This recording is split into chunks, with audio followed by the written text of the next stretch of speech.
প্রিয় বন্ধুরা, আজ আপনাদের আমি একটি ভৌতিক গল্প শোনাব। শেষ পর্যন্ত শুনতে থাকুন, আশা করি ভালো লাগবে।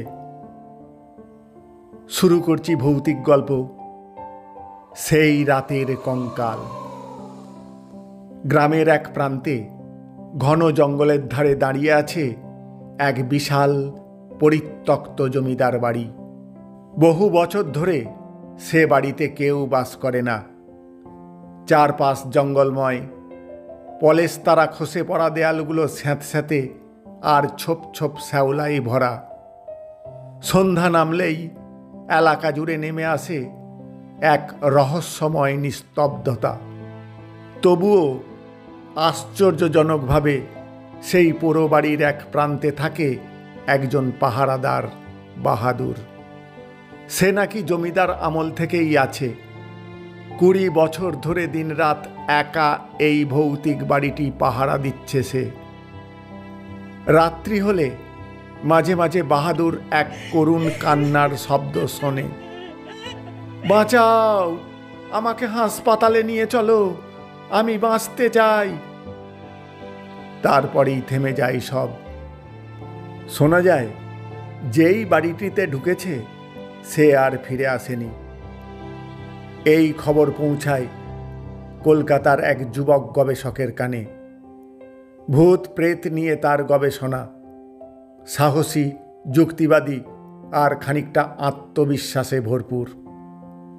গ্রামবাসীদের সকল অনুরোধ উপেক্ষা করে সে বলে, আমার কিছু হবে না, আমি গবেষণা করতে এসেছি। দারোয়ানকে বুঝিয়ে যুবকটি প্রবেশ করে পোড়ো জমিদার বাড়িতে। সঙ্গে নিয়ে আসে কিছু বই, ডায়েরি আর একটি মোমবাতি। বাড়ির এক কোণের একটি ঘরে সে রাত্রি কাটানোর সিদ্ধান্ত নেয়। প্রথমে সব কিছু স্বাভাবিকই মনে হয়।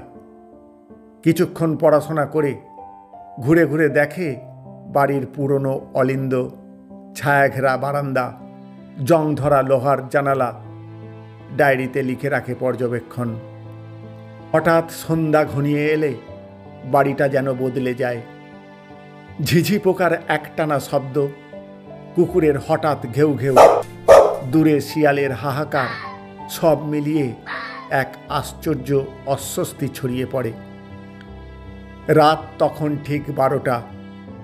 হঠাৎ ছাদে কর্কর শব্দ, কেউ যেন হেঁটে বেড়াচ্ছে। তারপর সিঁড়ি বেয়ে ধীরে ধীরে নামার শব্দ। মুহূর্তেই সব জানালা একসঙ্গে শব্দ করে খুলে যায়। প্রবল ঝোড়ো হাওয়া ঘরে ঢুকে পড়ে। নিভে যায় মোমবাতি। চারদিক ঘুটঘুটে অন্ধকার। কেবল মাঝে মাঝে বিদ্যুতের ঝলকানি আর মেঘের গর্জন। তখনই তার সামনে উদ্ভাসিত হয় একটি কঙ্কাল। ভয়ানক আওয়াজ করতে করতে সে ঘুরতে থাকে ঘরের চারদিকে। গবেষক জিজ্ঞেস করে, কে তুমি? কঙ্কালটির উত্তর, আমি কে সেটা জানার দরকার নেই। এই বাড়িতে বাইরের লোকের প্রবেশ নিষিদ্ধ। যারা ঢুকেছে তারা কেউ বাঁচেনি, তুমিও বাঁচতে পারবে না। কিন্তু কেন? এই বাড়ি ছিল আমাদের। আমি, মা আর বাবা, আমরা এখানে থাকতাম। ইংরেজরা এসে জমিদারিত্ব কেড়ে নেয়। আমরা গরিব হয়ে যাই। একদিন ছাদ থেকে পড়ে যাই আমি। তখনও প্রাণ ছিল।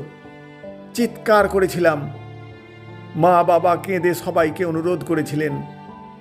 কেউ সাহায্য করেনি। অসহায় অবস্থায় আমি মারা যাই।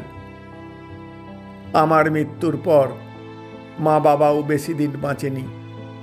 অথচ যখন বাবা জমিদার ছিলেন সবাই সাহায্য চাইতে আসত, আর বাবা সাহায্য করতেনও।